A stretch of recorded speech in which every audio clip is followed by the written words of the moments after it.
Welcome back to the channel, my beautiful observers. It's your girl Ava.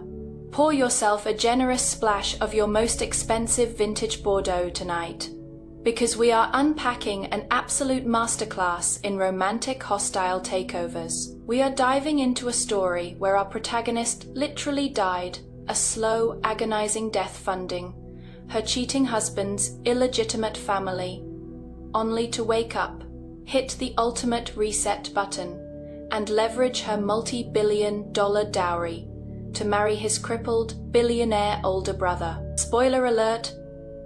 Darlings, the brother isn't crippled, and the revenge is served colder than a Wall Street winter. Let's dissect this spectacular upgrade. On the eve of the century wedding between the Sterling Consortium and the Vance Group that captivated the entire East Coast, I made a decision. I was going to dump my fiancé Christian, who had used me for a lifetime in my previous life. Not only that, but a week later, I would bring my top legal team to City Hall and sign a marriage certificate with the eldest son of the Vance family, William, who was rumored to have lost his ability to have children due to a serious car accident. When my parents heard this news, they thought I had a mental breakdown from the enormous media pressure before the wedding. After all, in the eyes of the entire high society circle, Christian and I were the perfect couple who had walked hand in hand all the way from Ivy League schools. 10 years of entanglement, and everyone believed I would marry no one but him.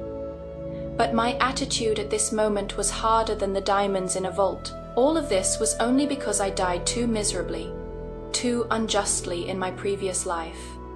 In my previous life, Christian and I had been married for years, but I was never able to get pregnant.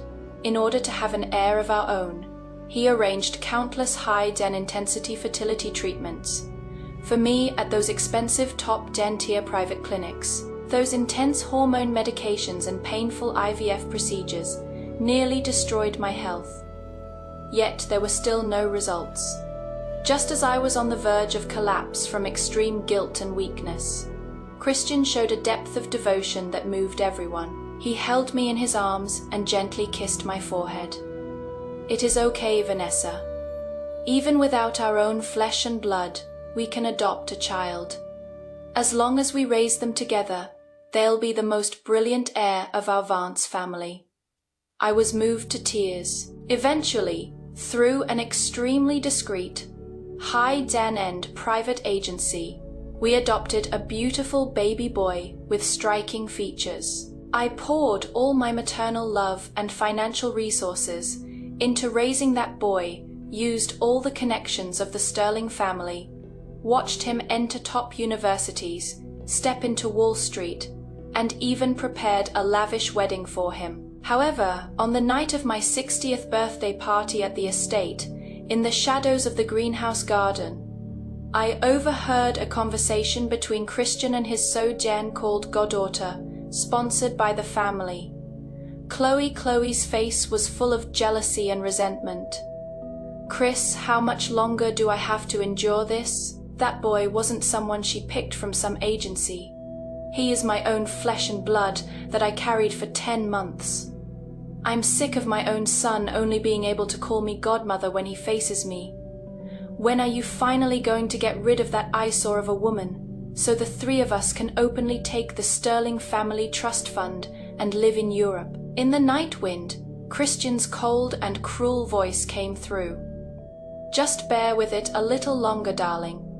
Over these years, to treat her infertility, those aggressive therapies I arranged for her at the private clinic have long since completely destroyed her immune system, plus with the high-gen concentration sedative vitamins I've had the doctor prescribing her all along. Her body is already rotten through. She won't even make it past this winter. Once she dies naturally, as her legal spouse, and with our son as the sole adopted heir, we can legitimately take over all the assets under her name without facing any complicated property division. With a crash that perfect castle named Happiness in, my mind instantly collapsed. So it turns out, Those 10 years of deep affection, the endless medical torment, the son I cherished as my precious treasure for a lifetime. It was all a meticulously planned plunder. Not only did they ruin my life with medical deception, but, like a pathetic high-gen class-free nanny, erased my husband and his mistress's illegitimate child for them. Living this life over again, I don't plan to be a lamb waiting for slaughter anymore. I choose to grant this pair of foul, Zen-smelling souls their wish. Memory returns to reality after confirming the marriage alliance intentions between the two enterprises. Grandmother Eleanor, the supreme head of the Vance family, specifically asked me to attend their private family dinner at the Long Island estate in the capacity of future lady of the house. The moment I stepped through those luxurious double doors, Christian's mother Margaret, the current Mrs. Vance, who had seduced her way up and replaced William's birth mother, came swaying over with a champagne glass in hand. She made no attempt to hide the displeasure in her eyes as she looked me up and down. "Vanessa, you and Chris aren't going to the city hall to register until next week. Isn't it a bit too eager of you to come to our private dinner party today?" After saying that, her calculating eyes fixed intently on the gift box in the butler's hands. When she saw that the gift I prepared for grandmother was an extremely rare set of European royal antique jewelry, while what I got for her was just a relatively ordinary velvet shawl, her deep Gen-rooted insecurity turned into bitter sarcasm. Young girls these days really know how to play favorites. About to marry my son, and you don't even know to pick something expensive to butter up your future mother Jen-in-law. You should know, without my approval, you won't be able to make a single move in the Vance family's internal affairs later. I didn't even give her a proper look and headed straight toward Grandmother Eleanor, sitting on the sofa in the center of the hall. Christian, who had just been standing to the side with his whiskey, coldly watching, suddenly stepped in front of me to block my way. "Vanessa, apologize to my mother," he frowned slightly, his tone carrying an unquestionable command. "And tomorrow, personally go to the boutique on Fifth Avenue and pick out a piece of jewelry worthy of her as compensation.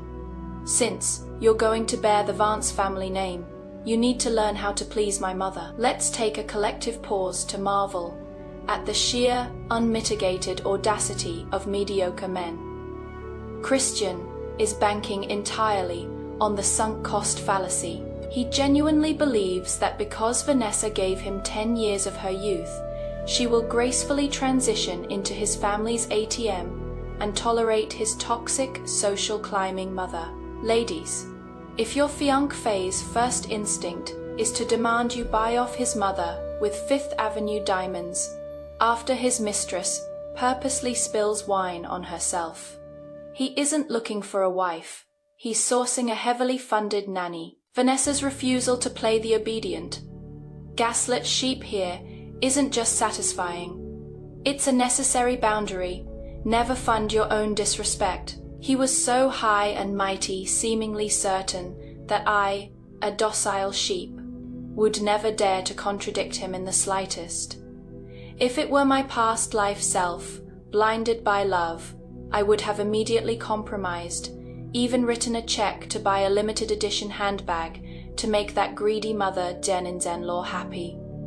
But now, she is only Christian's real mom, not William's real mom.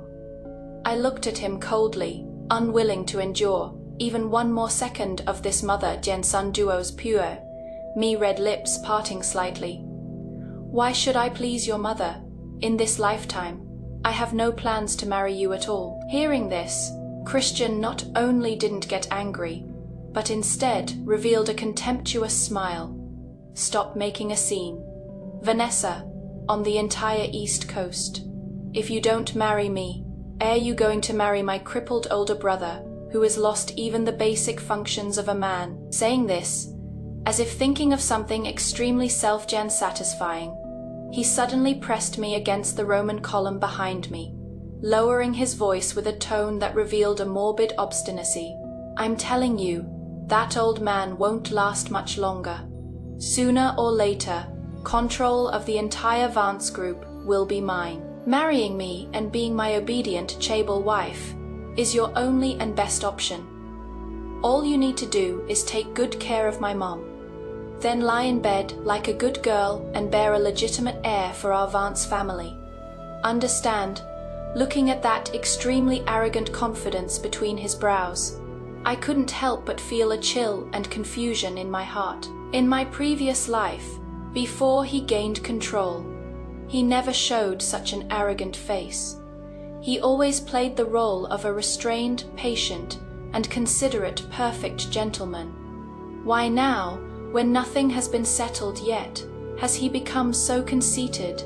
He is so certain he can take the position of group president, as if he has seen the cards of the future. I mercilessly pushed away Christian's shoulder with one hand, breaking free from his oppressive range. Even listening to him breathe for one more second made me nauseous. However, I had just turned around and taken a few steps when, bang, he collided with Chloe, who was walking quickly towards us. That young female college student the Vance family had been supporting under the guise of Sojan called Charity. Accompanied by an extremely exaggerated scream, he froze in place. I swear, just now it was merely the corner of my trench coat that lightly brushed against her. Yet she fell backward as if struck by a heavy object, collapsing dramatically and crashing hard onto the marble floor. The wine glass in her hand shattered, and the dark red liquid mixed with glass shards splashed all over her, instantly turning her pure white dress into a complete mess. Her eyes immediately reddened, tears gushing out as if equipped with a fake switch, and she looked up at me pitifully. "Sister Vanessa, I just wanted to kindly bring you a glass of wine to bless you and Chris. If you don't like me being here, I'll just leave. Why did you have to deliberately push me down in front of everyone?" Hearing the commotion, Christian rushed over like a beast whose tail had been stepped on. Without a word, he took off his expensive custom Jan-made suit jacket and draped it over Chloe's trembling shoulders with great tenderness. I had just let out a cold laugh and was about to say, "The hall has security cameras," when Christian suddenly turned his head and glared at me with a look that could practically devour someone. "Vanessa Sterling, you're already getting what you wanted, the position of the young mistress of the Vance family. Isn't your vanity satisfied yet? Stop using your vicious jealousy to make things difficult for Chloe." Before I could even speak up to retort, Christian had already, in front of everyone's eyes, scooped Chloe up by the waist like she was some rare treasure and strode straight toward the VIP guest room area on the second floor, leaving me standing there alone, enduring the probing and pointing stares of those high society guests around me. I felt it was utterly absurd and ridiculous. Just as I turned around, wanting to have the bodyguard prepare the car so I could leave early, my stepmother Margaret, who had been silent all along, suddenly came up to me and insisted on using that fake set of family etiquette and morals to guilt Jen trip me. "Darling, a lady from a respectable family can't be so barbaric. Either way, you frightened the guest. As the future lady of the house, you must personally go to the guest room and apologize to her. Otherwise, what will tomorrow's tabloids write about our Vance family?" She unreasonably pushed me up to the second floor. Looking at this old woman's ugly behavior, I sneered inwardly. Fine, I also want to see what tricks this pair of cheating dogs are playing in the guest room. I walked to the heavy oak door of that guest room. Before I could even raise my hand to knock, extremely uncomfortable intimate sounds came from inside. The sound of fabric rustling, heavy and rapid breathing, along with undisguised flirtatious whispers, drifted through the not fully closed door, crack into the quiet hallway. I stood quietly at the doorway, without any impulse. My heart had already dried up the moment I learned the truth in my previous life. No listening to all this. I only felt like I was watching an extremely cheap third-gen-rate soap opera. After a while, the commotion inside the room subsided. The guest room door was pulled open, and Christian walked out with his tie already loosened at the collar, his arm around Chloe, who had changed into a new set of clothes.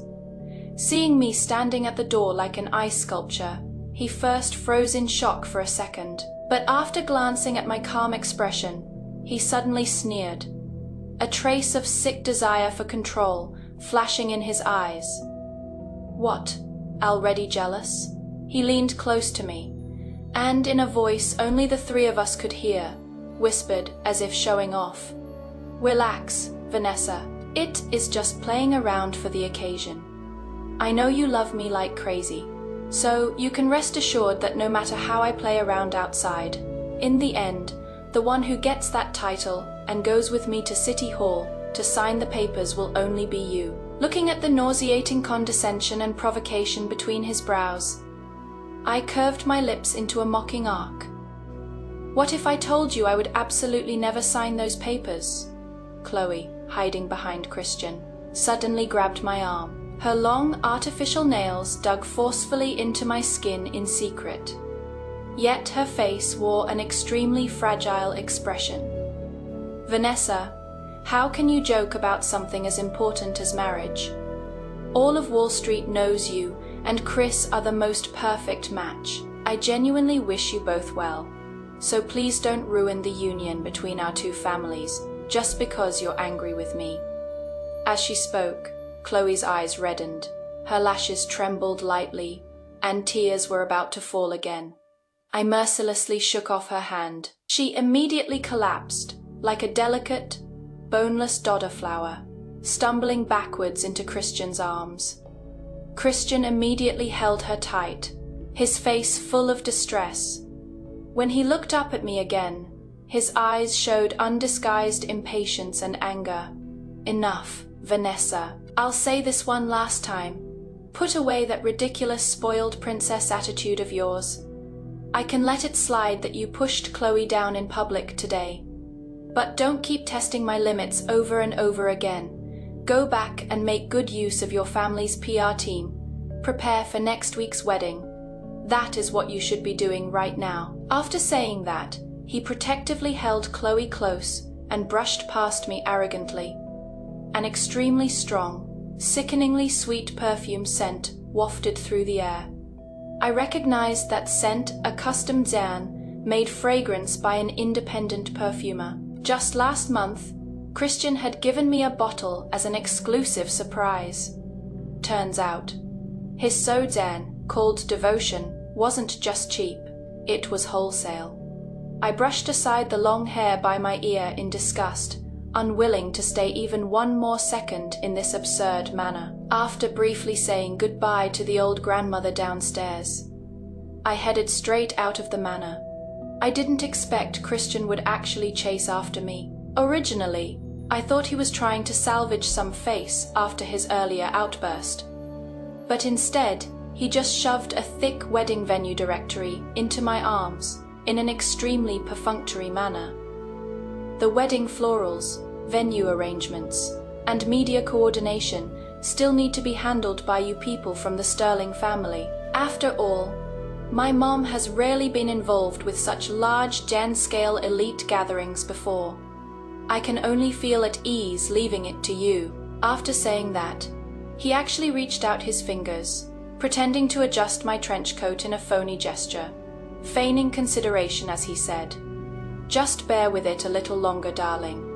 It wasn't easy for us to get to today after 10 years together. Don't let that little mood of yours ruin the arranged marriage between two major conglomerates. If you really become the sinner who breaks the contract, your family's board of directors won't let you off either, right?" I turned my head away, dodging his hand, and wiped my shoulder with a handkerchief, even though it hadn't been touched at all. Christian was clearly trying to use the resources of the conglomerate behind me to gain leverage for his power grab at Vance Group. He was obviously the one walking on thin ice, now desperately needing my endorsement. Yet he insisted on acting like I couldn't survive without him. Just as I was about to voice my mockery, he glanced at his expensive wristwatch.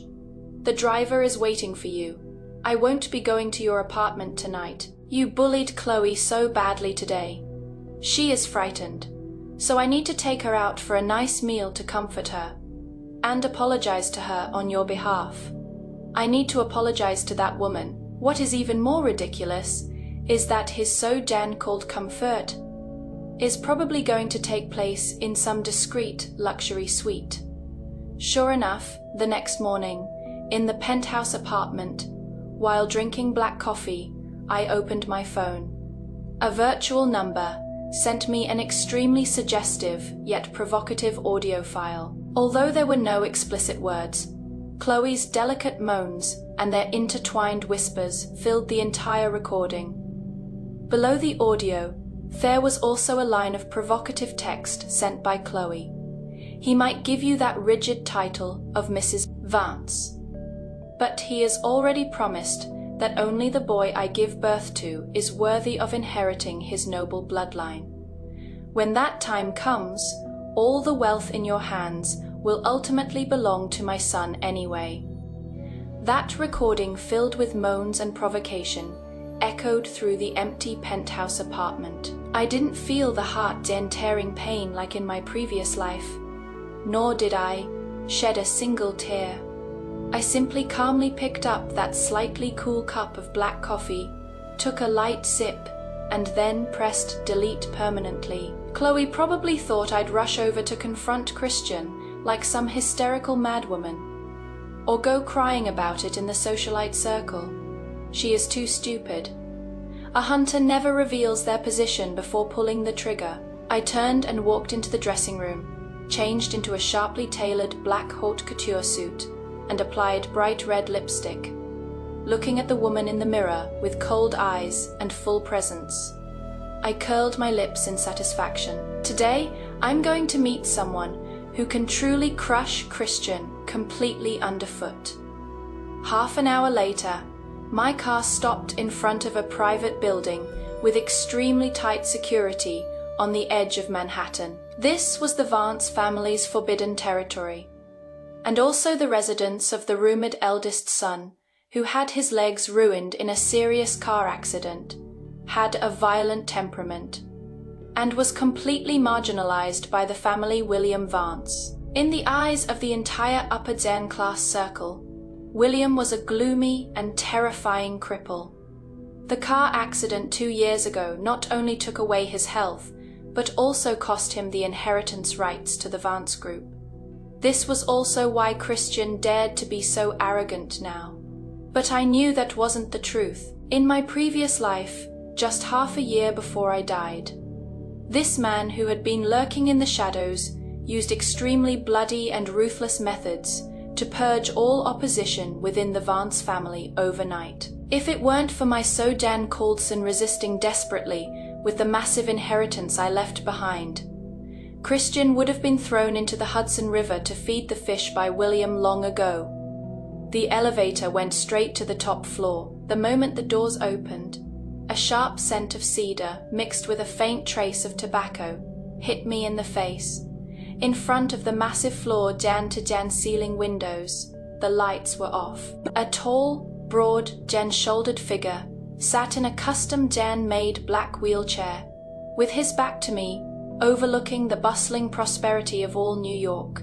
Just that silhouette alone, that overwhelmingly oppressive and dangerous aura, was enough to suffocate someone. When did the security system here become so pathetic that it lets Christian's pet waltz in and out as she pleases? A low, hoarse voice with a metallic quality rang out in the spacious living room. There was no anger, yet it carried a bone, chilling coldness. I walked in fearlessly in my high heels, the sound of them striking the marble floor especially crisp in the quiet space. If I were Christian's pet, I should be picking out wedding dresses right now, not standing in the territory of a demon who could take my life at any moment, young Master William. I stopped 3 steps away from him. The wheelchair slowly turned around. This is the first time I've truly seen William's face clearly since my rebirth. Even with a faint scar at his temple, it does nothing to diminish his perfect, profound features that resemble a marble sculpture. Those sharp grey, then blue eyes, like a hawk's, are staring at me intently with scrutiny and mockery. The young lady of the Sterling family. William's slender fingers casually tap the armrest of his wheelchair. What is this? Finally discovered that my idiot brother is keeping a stray dog that needs feeding outside. And now you've run to me seeking comfort. His words are blunt and venomous, instantly tearing through the facade of elite family decency. I'm not angry. Instead, I smile. As expected, talking to smart people is effortless. I look directly into those highly aggressive eyes of his and say word by word, "No, I'm here to give you a big gift." The tapping sound on the armrest stops. William leans forward slightly, a trace of amusement flashing through his profound eyes. The Sterling family's wealth is indeed tempting, but what makes you think I'd be interested in a woman who has been blind and in love with Christian for 10 years? Because I can help you legitimately take back the Vance Group and kick Christian and his disgusting mother out for good. I take out a document that I had a lawyer draft overnight from my limited edition handbag and throw it directly onto the black Dan and Dan gold marble coffee table in front of him. William glanced at the document cover, raising an eyebrow slightly. Marriage agreement. To be precise, it is a contract of mutual interest binding. I calmly pulled over the single sofa across from him and sat down, crossing my legs. My presence not inferior to his in the slightest. Summertime next week was originally the day Christian and I were supposed to register at City Hall. But he and his mistress are busy scheming for my trust fund, even planning to legally eliminate me after marriage through long Jan-term chronic medical treatments, so their illegitimate child can inherit everything. This right here is why I adore a hyper-rational woman. Most people would be drowning in a puddle of tears, calling their therapists, or slashing tires. Not Vanessa. She packs up her 30% corporate stake and marches right into the penthouse of the family's exiled, disabled eldest son to propose a mutually beneficial merger. She understands that in the Vanity Fair of the ultra-rich, tears are worthless, but signed equity is a deadly weapon. By weaponizing her marriage against the man who tried to legally assassinate her, she upgrades her breakup from a messy tabloid scandal to a billion-dollar corporate decapitation. Absolute queen behavior. When I mentioned eliminate me, William's eyes darkened sharply for a moment, his originally languid aura instantly solidifying, like a beast whose sleep had been disturbed. I continued. Christian's biggest confidence comes from the capital support brought by the marriage alliance with the Sterling family. If at this critical juncture, the Sterling family's marriage partner suddenly changes from the second son to the eldest son, William, with my absolute controlling stake support, those old foxes in the Vance Group's board, who were still watching from the sidelines, will immediately swing to your side. William looked at me quietly, as if evaluating the authenticity of a piece of art. Sounds perfect, he sneered. But I'm curious, Vanessa. What is in it for you for revenge? You could directly break off the engagement, or even use your Lin family's power to destroy him. Why would you throw in your own marriage and marry me? This cripple. He deliberately emphasized the 2 words cripple, carrying both self-gen mockery and probing. I stood up, slowly walked to his wheelchair, leaned down slightly, and pressed my hands on the armrests on both sides of the wheelchair, trapping him between my arms. This was an extremely provocative and boundary-crossing posture. First, a simple broken engagement is too easy on him. What I want is his complete ruin. To watch with his own eyes as the power and wealth he most desires fall into the hands of the person he fears most. To kill someone, you must destroy their heart. I looked into his eyes, lowered my voice, and spoke with certainty. Second, William, stop pretending. Others may think you're trapped in this wheeled metal shell for life, but I know you're not a cripple at all. The car accident 2 years ago was just your ploy to root out traitors in the family and deceive Christian and his mother, wasn't it? The air came to a complete standstill at this moment. The amusement on William's face vanished without a trace, replaced by a bone-chilling danger and killing intent. He suddenly reached out and grabbed my throat. His grip was extremely strong, his palm bearing the rough calluses from years of handling firearms or heavy objects. With just a little more force, he could easily snap my neck. But I didn't struggle, still staring at him fixedly, not even blinking once. Time seemed to freeze for a long dozen seconds. Suddenly, William let go.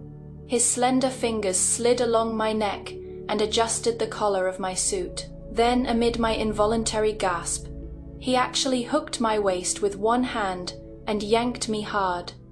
I lost my balance and fell directly into his firm, broad embrace. "You're crazy."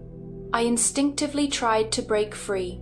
"Don't move." His low, husky voice sounded by my ear, accompanied by scorching breath, his powerful arms tightly confining me on his lap. He wasn't disabled at all.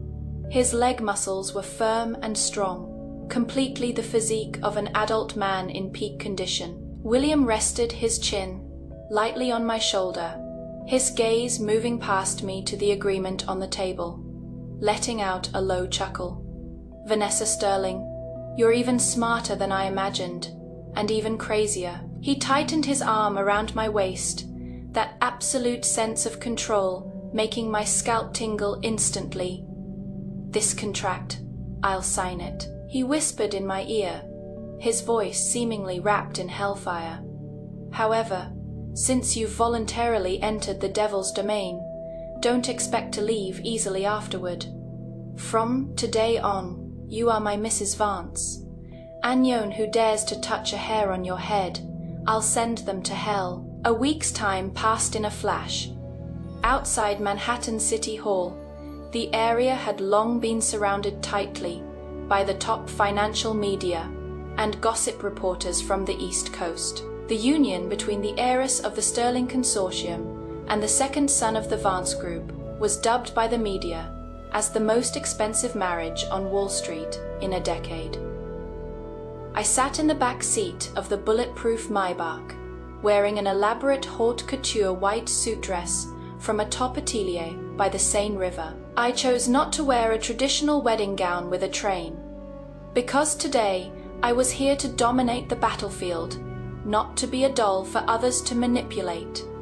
Outside the car window, that pair of reckless, shameless bastards were frantically testing my limits. Christian, in a flashy white tailcoat, was standing at the end of the red carpet laid out at City Hall, accepting photos from reporters. What was nauseating was that Chloe was actually wearing a white long dress with a style extremely similar to a wedding gown, and under the absurd identity of assistant to the groom's family, she was brazenly standing not far from him. "Hasn't Vanessa arrived yet?" I heard Christian impatiently asking the bodyguard beside him, his brows tightly furrowed. "She is not still throwing a tantrum over that little incident in the guest room last week. Is she? Go tell her to get out of the car immediately. The media is watching." He didn't even have the intention to come and greet me personally, arrogantly certain that I would walk toward him, wagging my tail like a loyal dog. Chloe, standing beside him, considerately adjusted his brooch, leaning in at an ambiguous distance that the media could just capture, and whispered, "Chris, she must be jealous that you accompanied me to the maternity check Den-up hospital last night. As long as she obediently signs the papers later and injects the Sterling family's funds into the Vance Group, we won't have to look at her face anymore." I let out a cold laugh and pushed open the Maybach's car door. Hundreds of camera flashes instantly lit up, so dazzling they almost made it impossible to keep my eyes open. I stepped in my limited edition, red Den-soled heels, surrounded by more than a dozen black Den-clad bodyguards, and unhurriedly ascended the steps. Seeing me appear, Christian immediately put on a perfect mask of deep affection. He strode toward me, extending the hand wearing the family engagement ring, flashing an impeccable smile at the cameras. "Darling, you're devastatingly beautiful today. Come, the lawyers and judge have been waiting anxiously, and all of Wall Street is waiting for the next lady of the Vance Group to sign." Just as his fingertips were about to touch me, I mercilessly turned my body aside, dodging his touch. Christian's hand froze in mid-gen air, the smile on his face instantly cracking. The reporters around us keenly sensed this unusual atmosphere, and the sound of shutters became even more frantic. "Vanessa, what the hell are you doing?" He lowered his voice, warning through gritted teeth in a voice only the two of us could hear. "Don't you dare throw a spoiled tantrum at a time like this. Get inside with me right now." "Go inside. Of course we're going inside." I looked at him coldly, my gaze as if looking at a pile of non-gen recyclable garbage. "But the person I'm marrying today isn't you." This sentence was like a bombshell, exploding right at the entrance of City Hall. Not only Christian, but even Chloe, who was playing the delicate act beside him, suddenly widened her eyes. "What nonsense are you spouting?" Christian's face turned ashen, completely tearing off his disguise as he reached out to grab my wrist. "In the entire Vance family, besides me, who else is qualified to marry you? Are you really going to break the contract in front of all the American media? Your Sterling family's board of directors will skin you alive. That is not for your little brain to worry about. Little brother." A low, husky voice, yet carrying the absolute pressure of a superior, suddenly came from behind everyone. An extremely low gen key black rolls, Dan Royce with the Vance family's highest Dan level license plate, had some point stopped at the side of the steps. The car door opened, and two top Dan tier, retired Special Forces bodyguards, both over Eden Jomi Eaters tall, immediately stepped forward. Next, that man who was regarded as both a taboo and a cripple by the entire upper class, William Vance, appeared in everyone's line of sight, slowly emerging, while seated in a custom Dan-made wheelchair crafted from carbon fiber. He wore an extremely refined, pure black 3 Dan-piece suit without any superfluous decorations. But that terrifying aura, forged from fighting his way through mountains of corpses and seas of blood in business wars, instantly silenced the originally noisy media collective. Christian, who had been arrogant and domineering just moments ago, unconsciously flashed a trace of bone, then deep fear in his eyes the moment he saw William, but he quickly forced himself to straighten his back and laughed mockingly. "William, you cripple, who can't even stand up. What are you doing here embarrassing yourself? What, did you come to congratulate me on taking over your former business empire?" William didn't even spare him a single glance. He slightly raised those cold grey Dan blue eyes, looking directly at me, his well-defined large hand casually patting the armrest of his wheelchair. "Since the head of the Sterling family has already made the optimal investment choice. Vanessa, aren't you disgusted yet? Come here." Amidst the gasps of shock from hundreds of media outlets in the venue, I turned around without hesitation. completely ignoring Christian and walking straight toward William. In front of all the flashing lights, I gently placed my hand on William's broad shoulder, turned to face the pale Jen-faced Christian, and parted my red lips. Official notice to you, Christian. The marriage agreement with the Sterling Consortium has always stated the heir of the Vance family, not you specifically. In 10 minutes, the 30% stake under my name and the trust fund will be incorporated entirely into William Vance's name as my dowry. Impossible. I am vibrating with joy over this City Hall execution. Christian's fragile ego is so massive that he actually thinks Vanessa is marrying a cripple just to spite him. Narcissists will literally watch their entire financial empire burn to the ground and still think, wow, she must really be obsessed with me. No, honey, she isn't doing this to make you jealous. She's doing it to liquidate you. Watching Christian drop from an arrogant prince, charming to an SEC, investigated criminal, having a public meltdown on the marble steps, is the exact flavor of karmic retribution we live for. This is absolutely impossible. Christian was like a venomous snake stepped on at its vital point, roaring with a twisted expression. His prideful composure completely vanished as he rushed forward, pointing his finger right at my nose. Vanessa, have you lost your mind? Just to spite me. You'd rather marry a cripple who can't satisfy you and hand your family's lifeline over to an exiled Feiwu. Grandmother and the board will never agree to such an absurd marriage. Chloe also rushed forward at the right moment, face full of tears trying to grab the hem of my dress, crying out, "Sister, I know you're angry with me, but you can't joke around with both families' futures. With young Master William's condition, how could he? Shut up." William's voice wasn't loud, but that extremely penetrating chill made Chloe feel like someone had grabbed her by the throat, instantly cutting off her voice. William slightly turned his head, and his chief special assistant, Aston, had already efficiently pulled out a red Jan-headed document sealed with the gold lacquer stamp of the Vance family's authority from his briefcase, shoving it directly into Christian's face. Aston declared expressionlessly, "Just 15 minutes ago, the Vance family's highest board meeting passed unanimously, based on the Sterling Consortium's exceptional capital injection.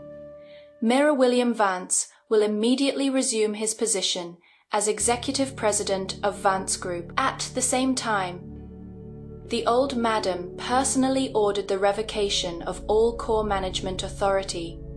Mr. Christian held within the group, effective immediately." These words directly crushed all of Christian's pride into powder. He staggered back 2 steps in disbelief, trembling all over as he looked at that red, Jan-headed document bearing his grandmother's signature. In the face of capital and absolute power, so Jan called favoritism was worthless. When William demonstrated the terrifying capability to swallow the Sterling Consortium, that prophet, Jen-oriented stubborn old grandmother, would not hesitate to discard Christian like an abandoned chess piece. You conspired together to scheme against me? Vanessa, you promiscuous bitch, you actually hooked up with him behind my back." Christian's defense completely crumbled. He suddenly raised his fist, eyes bloodshot, wanting to lunge at me. For an extremely arrogant predator, discovering that his prey had teamed up with his nemesis to exploit him clean was more unbearable than killing him. But he didn't even touch the corner of my clothes. The bodyguard beside William simply extended one arm with extreme professionalism, and with a bang slammed Christian heavily onto the marble floor in front of the City Hall entrance. The flashbulbs went completely crazy. Tomorrow all the newspaper headlines would read, "Fall from Grace. Second son of Vance family goes mad in the street. Disabled eldest son retakes empire with his lady." William sat in his wheelchair, looking down condescendingly at his brother pinned to the ground, his eyes showing no anger, only the indifference one has toward trash. The entire venue could only hear his extremely cold voice. "Christian, watch your mouth. The person you're insulting now is the First Lady of Vance Group. If I hear one more disrespectful word about her from your mouth, I don't mind having those moneyed and laundering shell companies under your name receive search warrants from the FBI before midnight tonight." Christian's entire body shuddered violently, biting his lips hard as overwhelming panic finally surpassed his anger. Those shell companies were something he'd set up privately to support Chloe and transfer family assets. Once exposed, he wouldn't just go bankrupt, he'd face decades in prison. William even knew every single detail clearly. He collapsed helplessly onto the ground. Meanwhile, Chloe beside him had long been frightened pale, not even daring to reach out and help the mud Zan, like Christian, afraid of being dragged into this terrifying reckoning herself. William paid no more attention to the wretched pair on the ground. He raised his hand, the one wearing an expensive Patek Philippe watch, and grabbed my wrist with utmost naturalness, applying slight pressure to make me stand closer to him. Under the countless magnifying lenses of the media, he gently pressed his lips that had been soaked in darkness and coldness for so long, onto the back of my hand. Even through the skin, I could feel the aggressively scorching heat in his breath. This was absolutely not the body temperature a disabled person should have. He looked up at me, his grey and blue eyes flickering with an almost insane possessiveness, and said to me in an extremely low voice, "Well done, Mrs. Vance. Now, come inside with me to sign. You will possess all the rights I possess, and I will belong to you completely." Accompanied by this whisper, like a devil's oath, we stepped into the tall dome of the city hall under the awe and shock of everyone, with a group of black den-clothed bodyguards clearing the way. Left outside was only Christian, who had completely lost everything, like a clown under the siege of a group of reporters, along with his stillborn plundering conspiracy. And this was merely the beginning of revenge. I wanted to watch them rot away bit by bit in this hell called loss. Although that farcical wedding exploded in the media, in legal terms, I was now the lawful wife of William Vance.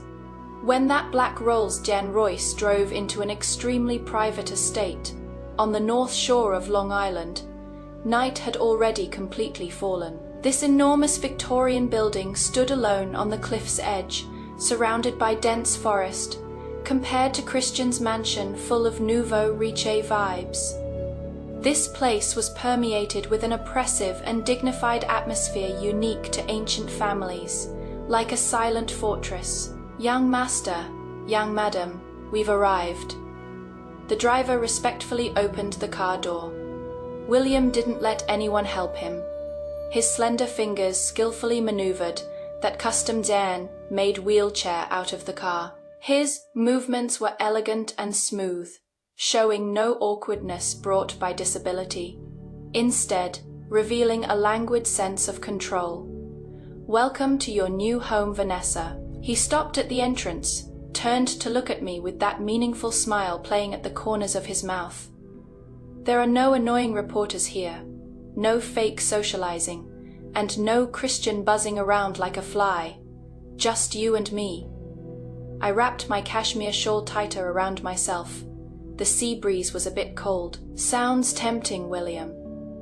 I walked to his side, looking down at him. "But you're not just a patient exiled by your family.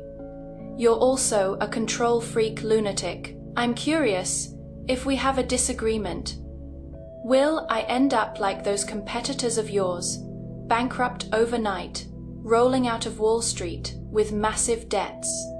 William let out a low chuckle, the sound reverberating in his chest with a tingling magnetic quality. "As long as you don't test my limits. That is, don't stand on the opposite side of me. You'll be the only queen in this business empire."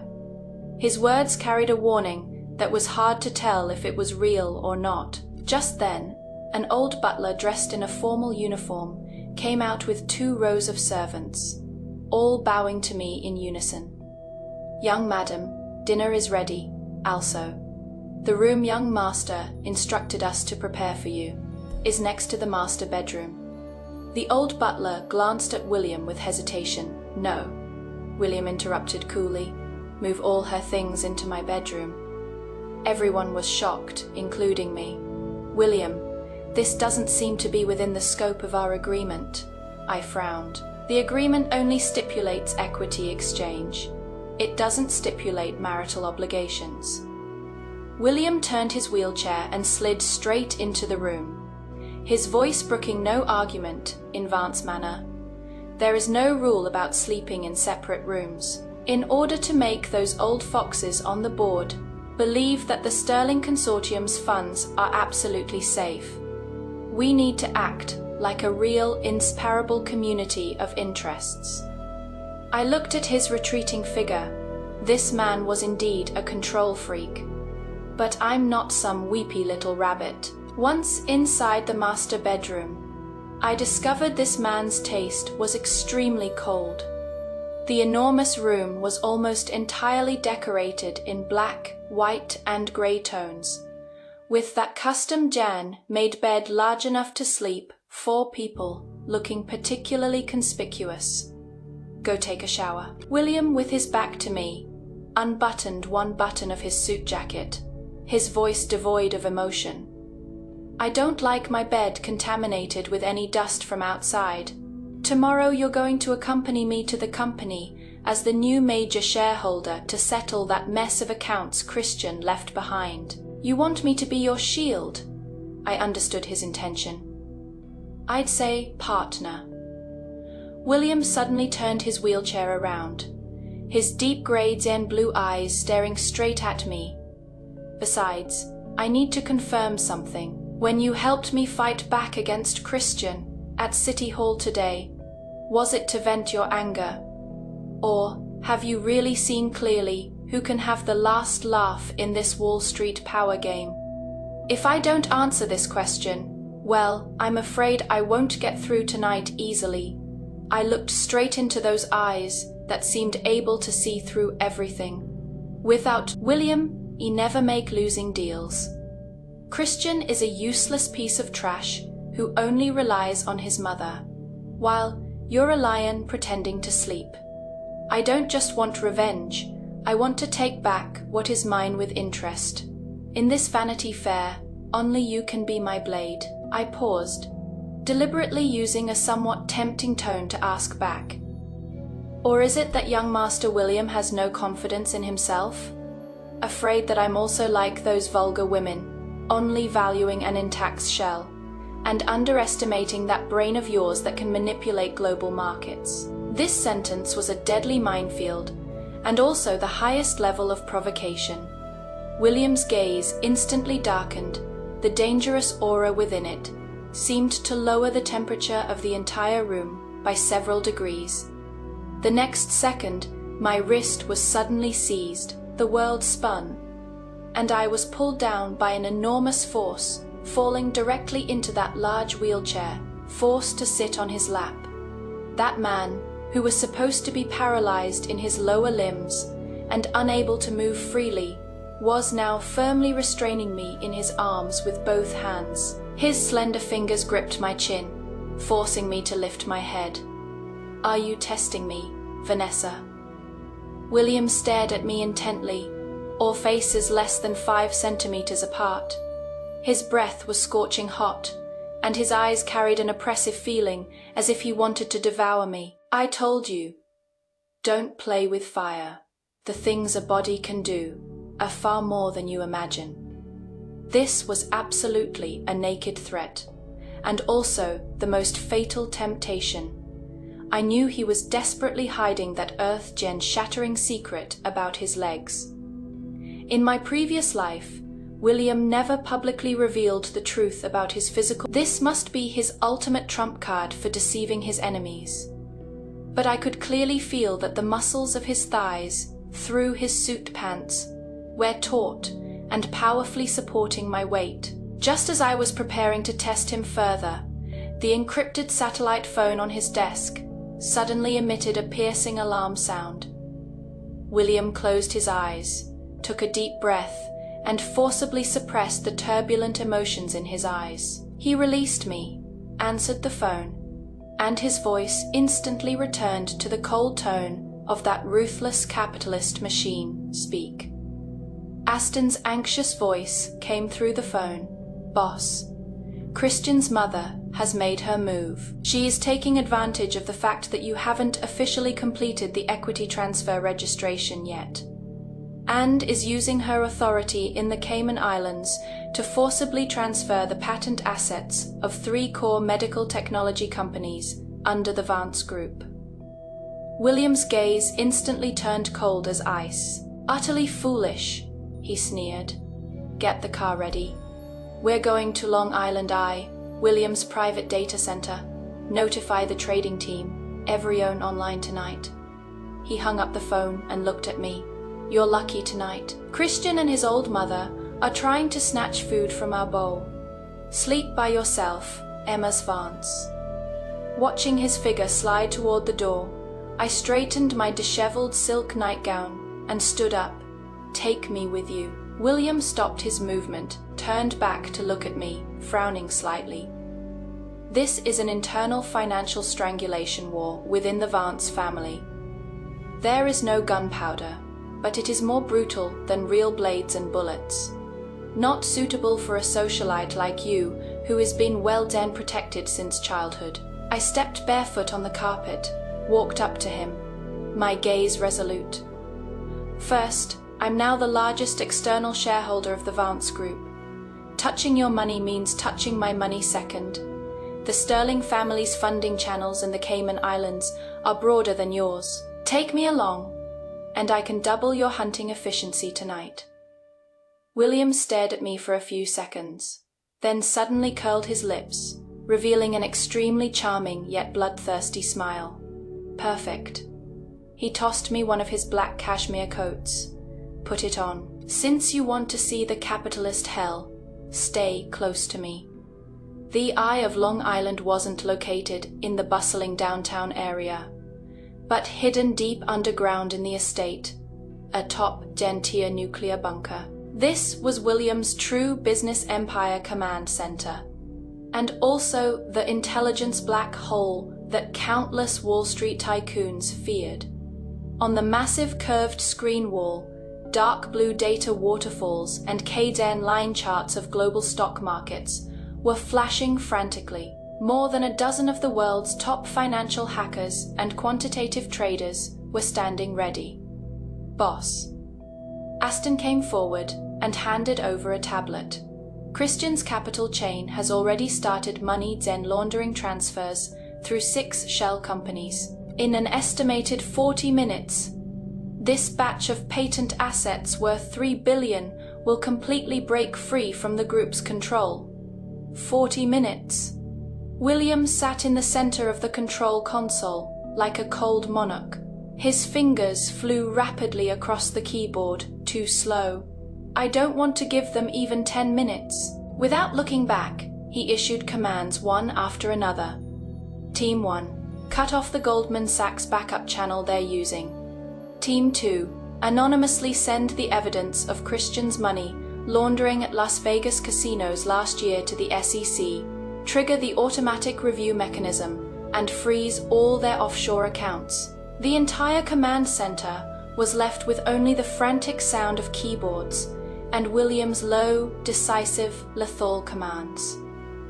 I stood by his side, watching this man who was mocked by the outside world as a Phaeton display such terrifying dominance at this moment. He wasn't doing business. He was conducting a precise massacre with numbers. Those little tricks that Christian and his mother thought were so clever looked like fleas in a transparent glass jar to him. Boss, we've run into trouble. A trader was sweating profusely. That main account of theirs at the Swiss bank has extremely high privileges. We need an external consortium account with the same credit level as a springboard to intercept it. William frowned. Use mine. I strode forward and pulled over a chair to sit at the premium terminal next to William. Without the slightest hesitation, I entered the highest Den-level authority key of the Sterling family head. Vanessa? William turned to look at me, a flash of undisguised surprise in his eyes. Do you know that if this operation fails, the Sterling Consortium's tens of billions in credibility will be implicated? I told you, I came here to be a partner, not to be a spectator. I turned my head and raised an eyebrow at him. Or is it that President Vance has no confidence in himself and is afraid of losing my dowry? William stared at me intently, then suddenly burst into a low, pleased laugh. Very good.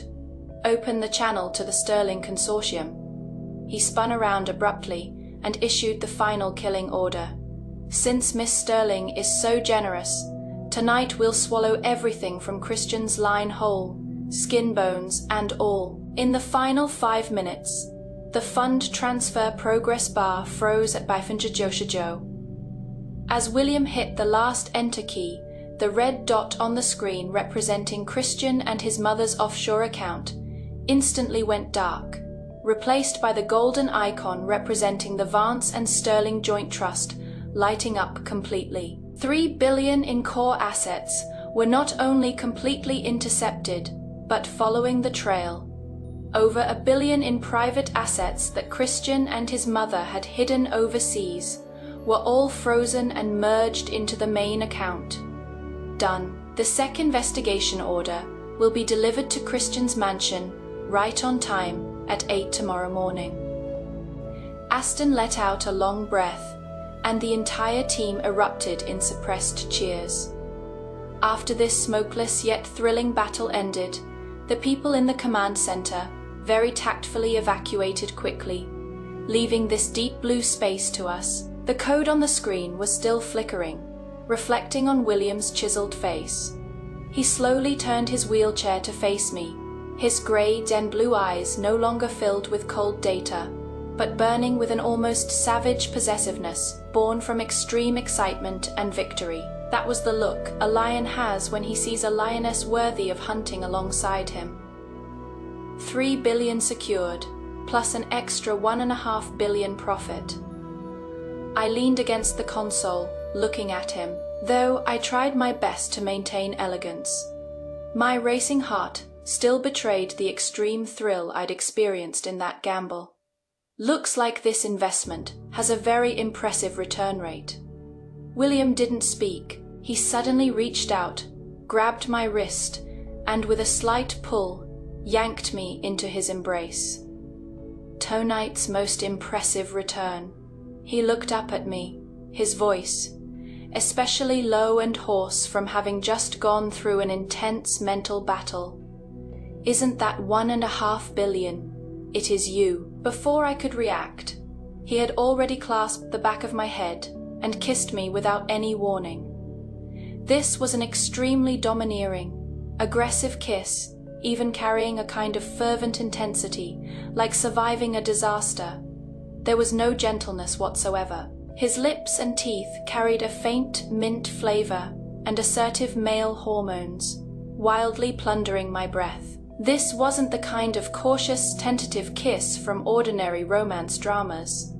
This was an instinctive collision between two top-tier capital predators, venting their adrenaline after completing a hunt together. He was using this kiss to tell me that in this cruel empire, we are the same kind. I was also fired up with competitive spirit. This resonance of intellect and power was more deadly than any physical temptation. I didn't shrink back.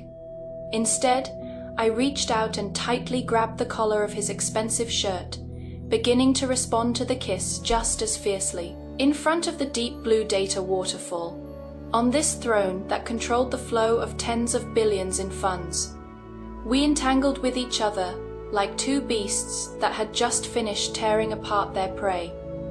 Not until both of us were somewhat out of breath did William slowly release me Dark currents surged in the depths of his eyes as his thumb heavily brushed across my lips, which were somewhat red and swollen from being ravaged. Very good. His voice was hoarse enough to make one's scalp tingle. It seems Mrs. Vance not only dares to gamble 10 billion with me, but your kissing skills also match your ambition. I'm looking forward more and more to how many more surprises this marriage can bring me. I panted lightly. My face flushed, yet still proudly raised my chin. As long as you can afford the stakes. William, woman of the Sterling family, never disappoint their partners. He laughed lowly, his laughter full of arrogant certainty of victory. Tonight, Wall Street's landscape was rewritten. And the alliance between me and William Vance, this devil couple, was also, at this moment, completely welded onto the throne of power. The Vance family's traditional family dinner is held on the first week of every month at the main residence in Long Island, under the enormous crystal chandelier. A rosewood dining table, large enough to seat 30 people, was laden with pure silver tableware and top-gen grade white truffles. But the atmosphere of this priceless dinner was as cold as an ice cellar.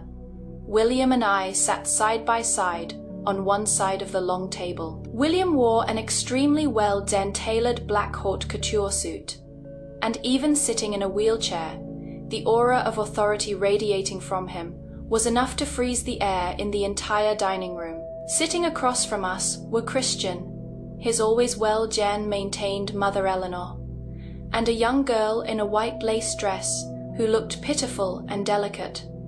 Chloe, she was the daughter of Eleanor's best friend, and also Christian's long-time scandal backup. Christian's face tonight was as pale as a dead man's, his eyes full of bloodshot veins. The double blow of having his assets frozen last night and receiving an SEC investigation order this morning had clearly aged him 10 years overnight. But his high den, mighty mother Eleanor clearly wasn't ready to admit defeat yet. William, such a big deal like your wedding, and you only held a media conference that looked like a circus. Eleanor cut a small piece of bloody steak, eyeing me with a condescending and critical gaze. The Sterling family may have money, but it seems they haven't learned proper manners. Vanessa, since you've married into the Vance family, you should know how to be a dutiful and well-behaved wife who stays in her place, not showing your face everywhere outside. I gracefully picked up my wine glass and took a sip of Roman Fai Gen Contino, even lifting my eyelids. Mrs. Eleanor, the manners you speak of, do they mean instructing your own son to launder money overseas and then getting targeted by the FBI? I asked back with a smile, my voice not loud, but like a resounding slap in the face. Christian's hand jerked violently, and his silver fork fell onto the plate with a clang. What nonsense are you spouting? Eleanor's face instantly turned ashen. What I'm saying, young Master Christian knows best in his heart. I put down my wine glass, my gaze sweeping across like a blade toward the opposite side.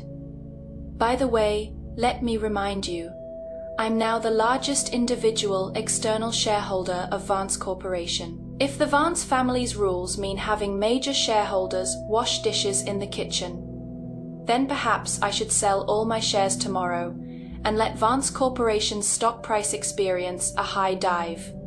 The dining table fell into a deathly silence. Chloe, who had been playing dumb all along, suddenly spoke up in a soft voice at this moment, looking at William with an extremely innocent yet sympathetic gaze.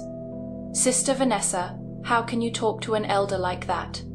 Aunt Eleanor is only doing this for your own good. After all, Brother William's body isn't well, so the future burden of the Vance family, including the matter of the next generation's heir, will ultimately fall on Brother Christian's shoulders.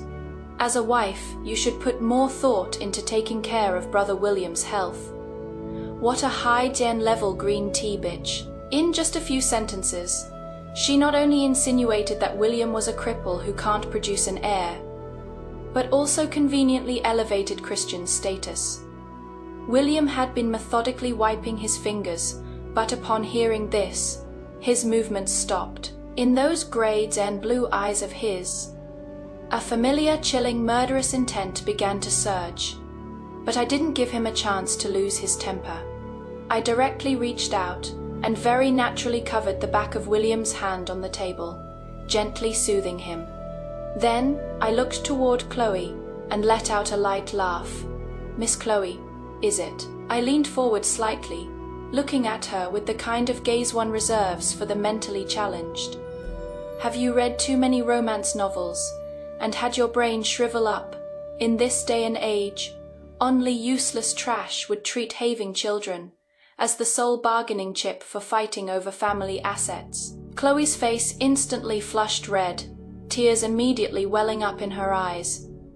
I'm just feeling sorry for brother William. Put away your cheap sympathy." I coldly interrupted her. "William is the one in power at Vance Group. The profit from any random decision in his brain is enough to buy your entire family. As for an heir," I turned my head to look at William beside me, who had a half-zen smile on his face, my tone extremely arrogant. "We have plenty of time to have children slowly. Even if we really don't have any, we can donate all our billions in assets to a stray dog foundation. And we definitely won't leave it to an idiot who can't even understand their own financial statements." "Vanessa Sterling, you're too insolent." Eleanor stood up abruptly, pointing at me and roaring. "This is the Vance family. It is not your place as an outsider to boss people around." "William, are you just going to watch this woman insult your brother?" William finally lifted his eyes. He gripped my hand in return, intertwining our fingers, then turned his gaze toward Eleanor, the corners of his mouth curving into a cruel arc. "She is not an outsider. She is the mistress of Vance Manor. And you?" William's voice was bitingly cold. "Are the parasites who don't know your place." He turned his head slightly, and Aston immediately stepped forward from behind him, throwing 2 thick documents in front of Eleanor and Christian respectively. "What is this?" Christian opened the document with trembling hands, and after seeing the contents clearly, his whole body was thunderstruck, directly collapsing into the chair. "Your 3 shell companies in the Cayman Islands were completely liquidated last night. In addition, this house, the Vance main residence, was already purchased by me a month ago and transferred under my personal name." William leaned back in his wheelchair, pronouncing their death sentence like a presiding judge. "Simply put, you're bankrupt. Not only that, but if it weren't for my private legal team's bail arrangements, Christian would be taken away by the SEC for questioning tomorrow morning, Soames." "Eleanor, may I ask what capacity you think you have to yell at my wife at my dining table?" Eleanor flipped through the documents in disbelief, her face turning from red to white and finally to ashen grey. The capital and confidence she took such pride in vanished into thin air with William's casual words. Chloe, who had just been playing the victim, was now so frightened she didn't even dare breathe heavily, wishing she could shrink herself under the table. She finally realized just what terrifying monsters she had tried to provoke moments ago. "This dinner is too nauseating." I stood up and pulled William's wheelchair away from the table. "Darling, how about we go back to our room? I suddenly feel that proposal about an heir from last night. We can put it on tonight's agenda." William froze for a moment, then intense amusement exploded in his eyes. He cooperatively grasped my hand, letting me push him out of the dining room. "As you wish, Mas Vance." As we turned to leave, Eleanor's desperate screams and the sound of smashing dishes came from behind us, but we didn't even look back. Because lions never turn their heads to listen to dogs barking. In the master bedroom of Vance Manor, The heavy oak door made a muffled click behind us, completely shutting out all the noise from outside and Eleanor's screams. The main light wasn't on in the room, only the moonlight streaming through the floor, den-to-den ceiling windows, and the flickering flames in the fireplace created an extremely intimate atmosphere. We should have opened a bottle of champagne tonight. I casually kicked off my high heels and walked barefoot to the bar, pouring myself half a glass of whiskey. After the adrenaline faded, what followed was an indescribable excitement. I turned around, leaning against the bar, and raised my glass toward William, who had stopped in the center of the room near the door, toasting him from afar, to our great victory tonight. Honestly, seeing Christian slumped in his chair was more satisfying than closing a 10 billion dollar merger deal. William didn't respond. He sat quietly in his wheelchair, those grey and blue eyes appearing, especially deep in the dim light. He looked at me, his gaze slowly sliding from my somewhat disheveled curls, past my collarbone that rose and fell slightly with excitement, and finally landing on my hand holding the wine glass. It was a gaze full of deprivation and aggression, no longer the cold and calculating family head at the dining table, but a male surveying his prey in his own territory. "What is wrong?" I raised an eyebrow, deliberately running my fingertip along the rim of the glass. "Don't tell me President Vance is still savoring those bold declarations I made in the dining room earlier. I thought you were already used to my improvisations in front of outsiders." "Improvisations?" William finally spoke, his voice so low it was like some kind of string instrument vibrating in his chest. His slender fingers rested on the armrest of the wheelchair, tapping twice lightly. Immediately after, an extremely subtle electronic tone sounded in the room. He had activated the master bedroom's highest level anti-surveillance and signal jamming system. Now this room had become the most secretive fortress in the world. "Vanessa, I am a businessman." William's voice echoed in the spacious room, carrying a scalp and tingling magnetism. "In my dictionary, all chips put on the negotiation table must be cashed in, including what you said about an heir." My hand holding the wine glass paused slightly. Instinct told me that the air around us was undergoing some extremely dangerous chemical reaction. "William, we both know that was just to completely crush Christian and his mother's psychological defenses." "Is that so?" He cut me off. What happened next completely shattered the composure I had honed on Wall Street. The ability to remain unfazed, even if Mount Tai collapsed before me. William loosened his tie and unhurriedly unbuttoned the top 2 buttons of his shirt.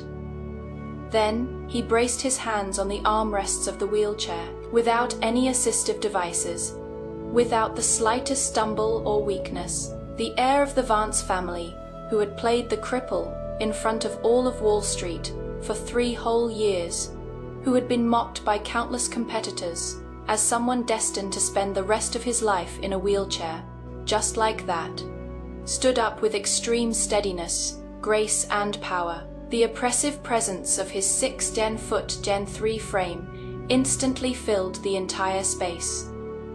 Clang! The whiskey glass in my hand knocked heavily against the marble bar, the ice cubes making a crisp, clinking sound. "You." I took a deep breath. After a brief moment of blankness, my brain quickly started racing. "Your legs were never actually disabled."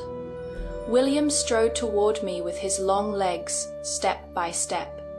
His gait showed not a trace of disability. Instead, it carried a kind of elegance and lethal composure, like that of a cheetah. "The car accident 3 years ago did put me in a wheelchair for half a year. But those old foxes were too impatient. I needed a perfect excuse to lure out all the venomous snakes hiding in the shadows." He walked up to me, his towering figure completely shrouding me in his shadow. I had no choice but to tilt my head back to look directly into those eyes burning with dangerous dark flames. "So, you not only fooled Christian, fooled all of Wall Street, but even," I gritted my teeth, a tremor of being utterly controlled by this apex predator, instantly coursing through my entire body, even fooled me. I planned to keep it hidden until I completely cleaned up Vance Group. William suddenly reached out, his rough fingertips gently caressing my cheek. The motion tender, but the gesture one of irresistible dominance. He lowered his head slightly, his warm breath spraying against my ear. "But tonight, Emas Vance, your performance at the dinner table was too dazzling. So dazzling that it made me feel that facing you with that frail shell would be a desecration of your ambition." His hand slid down from my cheek, wrapped around my waist, and abruptly pressed me against his solid and burning chest. I could clearly feel through the thin shirt his powerful heartbeat and vigorous muscular strength.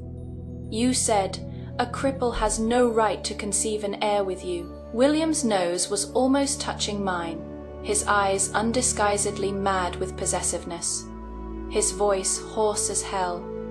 "Now, this lion pretending to sleep has awakened. Vanessa, are you ready to pay the price for your wild words at the dinner table?" The massive intellectual impact and hormonal surge reached their peak at this moment. Looking at this man before me, who toyed with the entire world in the palm of his hand, yet removed all disguises only in front of me, the desire to conquer deep within my heart was completely ignited. I didn't back down. Instead, I reached out with both hands, directly grasping his broad shoulders and pulling him towards me. "Fine." I looked into his eyes, smiling fearlessly with unbridled audacity. "Then let me see if CEO Vance's performance in bed is as precise and ruthless as yours in the trading room." The storm outside continued, but the core of this business empire had already completely fallen. 3 years later, New York, Manhattan.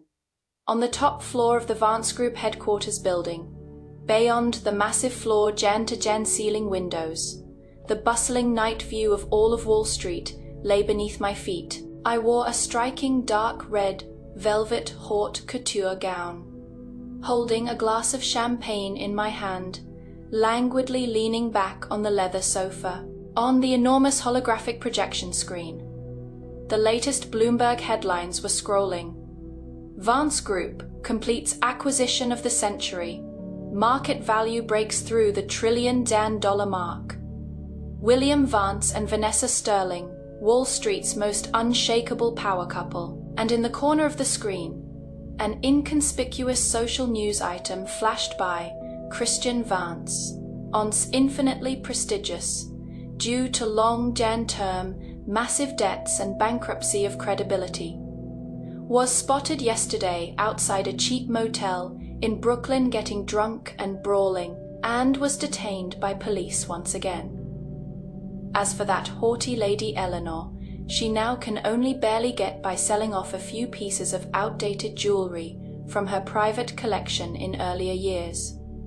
"What are you watching?"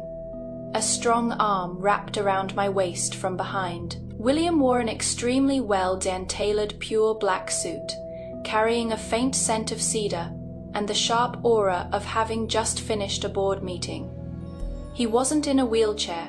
After that internal purge 3 years ago ended, William Vance returned to the public eye in an almost tyrannical manner, brazenly standing once more.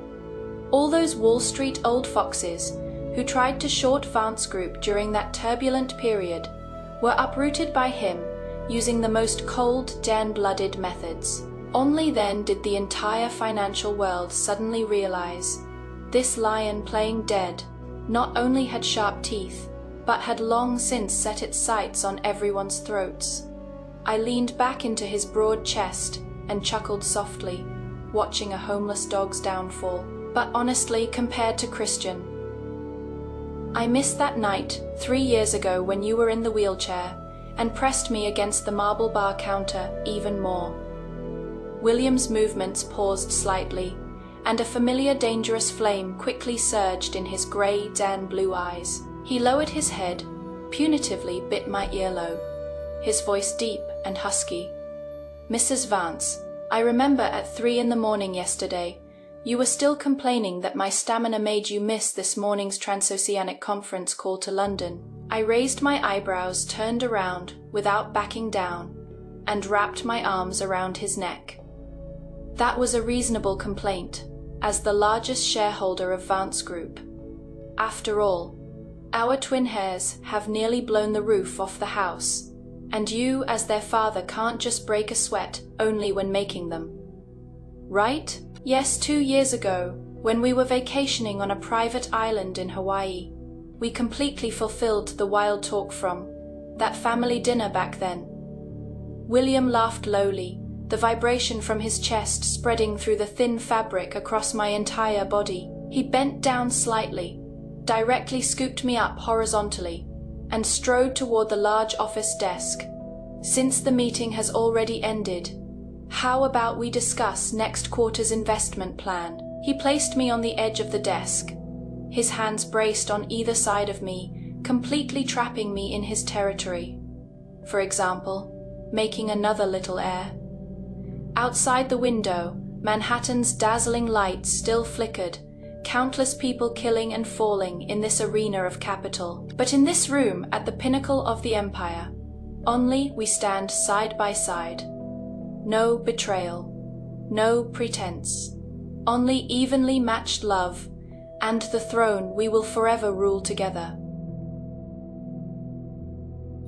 My loves, let's take a deep breath and really look at what this story teaches us about power, partnership, and the absolute scam of playing the sacrificial woman. In her first life, Vanessa did everything society tells a good woman to do. She endured gruesome medical treatments to give her husband an heir. She gracefully accepted an adopted child. She poured her family's wealth into his ambitions. And what did she get? A slow poisoning and a front row seat to her husband, giving her life to his mistress. It is a terrifyingly common tale, albeit usually without the actual murder plot. How many women do we know who have bankrupted their own emotional and financial reserves to build up a man, only to have him hand the finished product to someone else? What I find so deeply intoxicating about Vanessa's rebirth isn't just the revenge, it's her realization that true power requires an equal partner. She stopped trying to manage a pathetic boy and aligned herself with a lethal apex predator instead. And let's talk about William for a second. Ladies, if a billionaire fakes paralysis for 3 years just to meticulously root out his corporate enemies, that is not a red flag. That is a brilliant strategic moat. Find you a man who can crash global markets by day and miraculously stand up from his wheelchair to sweep you off your feet by night. They didn't fall in love through tired romance tropes. They bonded over hostile takeovers and freezing offshore accounts. That, to me, is the ultimate romance. When you stop shrinking yourself to comfort an insecure man, you leave room for a partner who actually wants to hunt alongside a lioness. So, I'm turning the floor over to you, me brilliant observers. Have you ever stayed way too long in a relationship because of the sunk cost fallacy? Have you ever executed a flawless pivot that left a toxic ex practically bankrupt? Financially, socially, or emotionally? Or better yet, have you ever leveled up to a partner who actually matches your ambition? Drop your stories in the comments below. I'll be reading them with my morning espresso. Don't forget to hit that subscribe button. Protect your assets. And remember, your peace of mind is your most valuable stock. Stay sharp, stay untouchable, and I'll see you in the next story. Cheers.